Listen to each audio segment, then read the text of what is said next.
Now to politics. The cracks within the NDC are widening.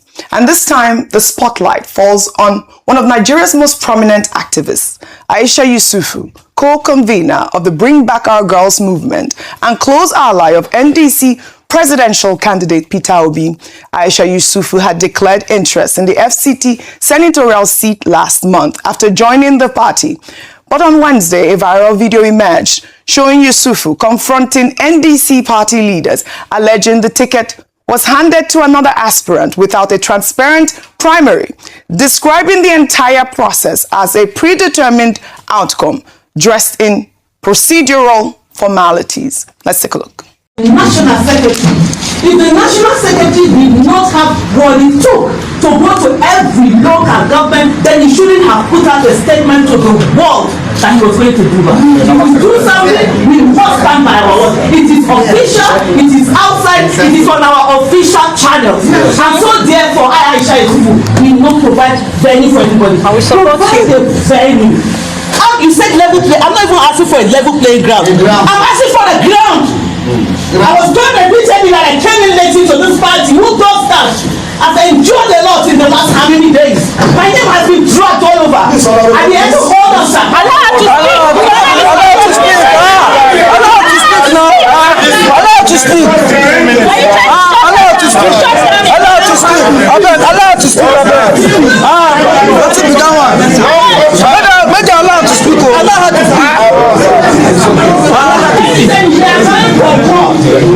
And this party is not about who wins. They follow a process that is transparent, so that when you see somebody who wins, you look at it and say, you the balance of the person.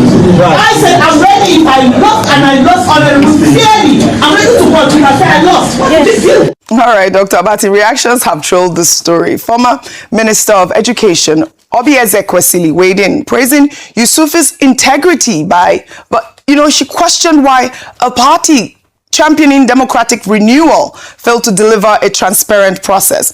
And of course, FCT Minister Nyesom Wike also seized the moment, mocking her with one dismissive line. Ordinary NDC primaries. She didn't make it. Now, here is the irony. Aisha Yesufu spent years fighting for democracy on the streets, only to encounter the very same political manipulation inside the opposition party she chose to trust. Well, a number of points. Yes. The first is that Nyesom Wike, the minister of the FCT, must have been rolling on the floor with laughter, since yesterday. Yes. Yesterday we had one gentleman here, Mr. Nwole, yes, also complaining about the NDC, Nigeria Democratic Congress, and now the primaries in Imo State, according to him, were hijacked, by money bags, by persons he named. And I hope that, the persons he identified will also come on this program and have their right of reply. Right. In this case, Chief Martin Agbaso.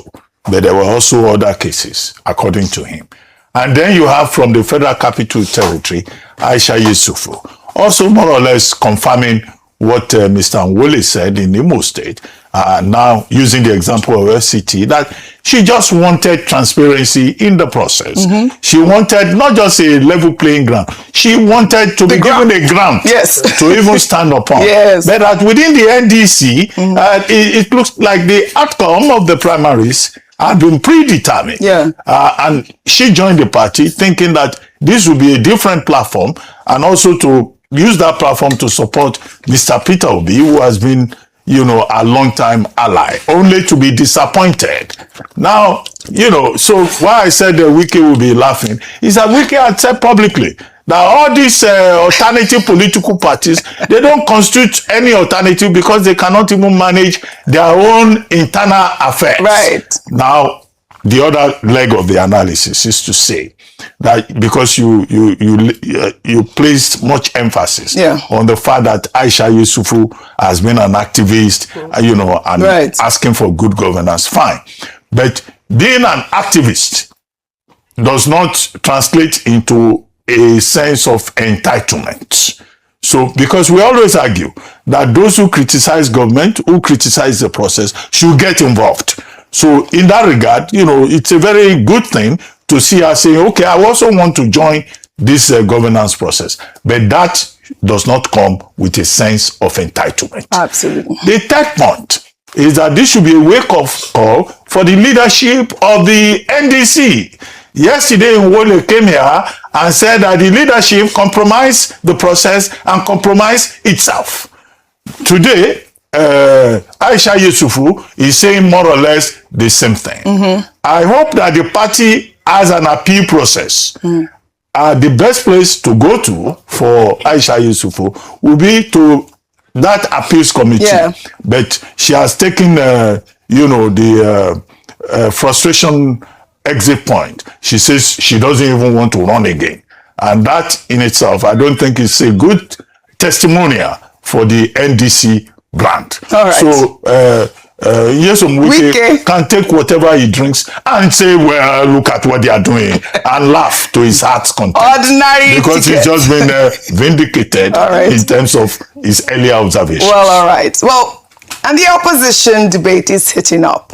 ADC chieftain and former Labour Party campaign spokesman Kenneth Okonkwo is making a bold claim to the electorate, stating that any vote for NDC presidential candidate Peter Obi is a vote for President Bola Ahmed Tinubu.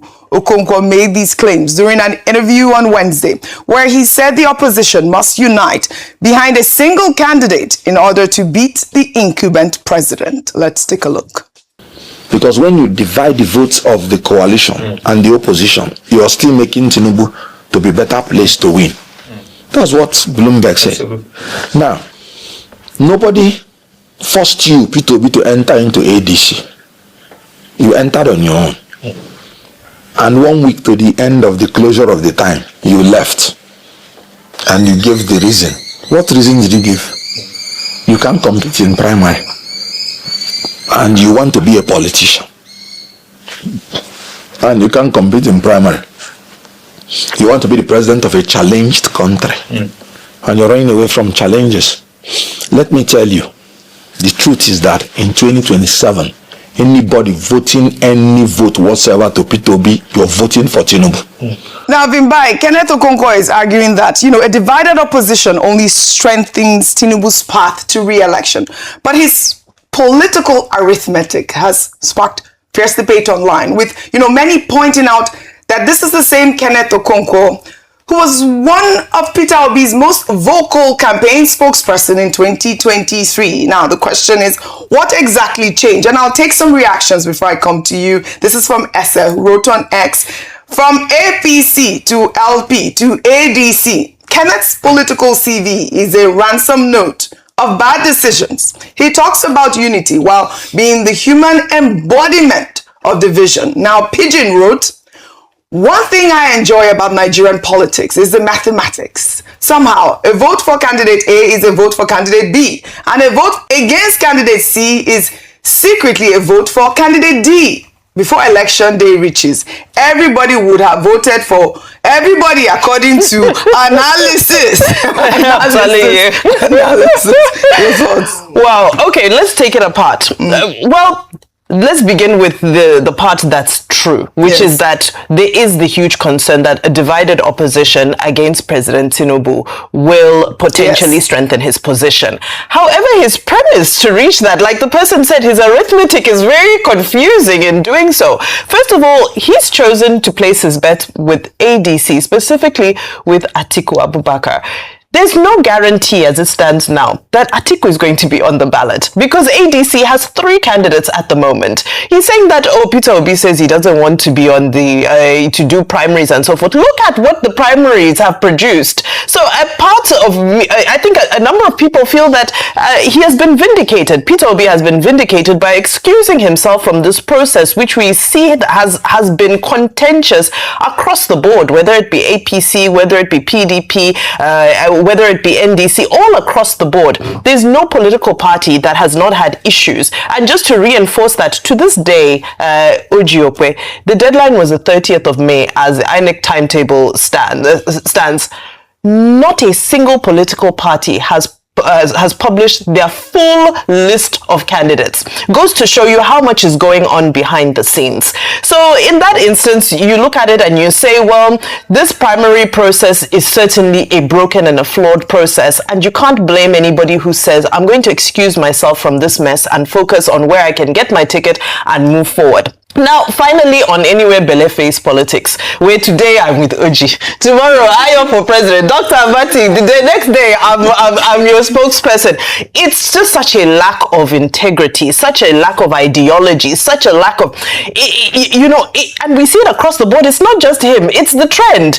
We've seen Saul become Paul so many times in this politics, whether it be, I'm not going to name their names, we know them across the board, who have changed from one loyalty, and before you knew it, they became who was the one with the new coat? There was somebody in the Bible with the new coat. Anyway, they become the coat of many, exactly, the coat of Joseph and the coat of many colors. Yes, the Bible? I do know the Bible, but sometimes it slips my mind.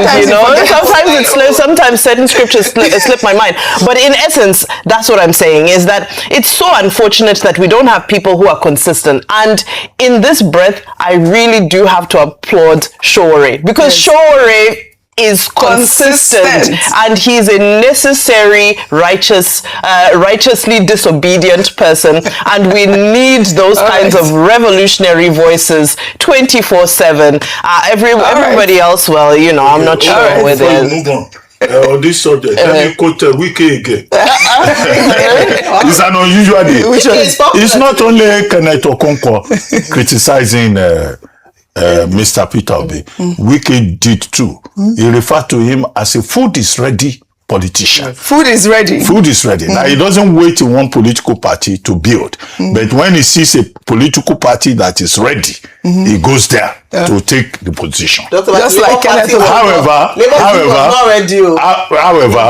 the thing to note is that Mr. Peter Obi has rights under the Constitution to associate with those he considers the best persons to associate. Yeah, I liked your comment though. Labour Party was not ready. He built Labour Party that made it right. I like that comment. No, Labour Party was already in existence. It was in existence, but not as a force. Not as a force, right? It was the one because of the people.